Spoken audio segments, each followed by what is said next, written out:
Balisa at hindi maalis sa isipan ng magkapatid na JP at Kenneth Marcaida ang bangungot ng pambubugbog na kanilang naranasan.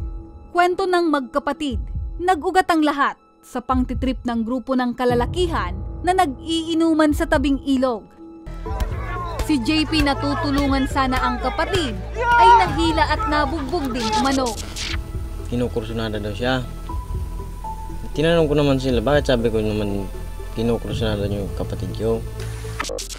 Ang kanilang ina na si Elizabeth Marcaida ay labis ang pag-aalala sa mga anak at dito, napagpasyahan niyang lumapit sa programa.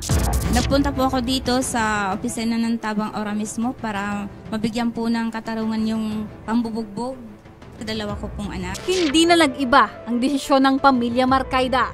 Kaya naman, agad silang sinamahan ng team sa tanggapan ng Pilar Municipal Police Station para sa formal na proseso ng pagsasampa ng kaso. Sa pangunguna ng investigator on case, nagtungo kami sa tanggapan ng Sorsogon Prosecutor's Office para sa pagsasampa ng kasong slight physical injury with threat para kay Kenneth at slight physical injury naman para kay JP. Tila ba nabunutan naman ng tinik sa dibdib ang mag-iinang Marcaida nang ganap na kaming makapagsampa ng kaso.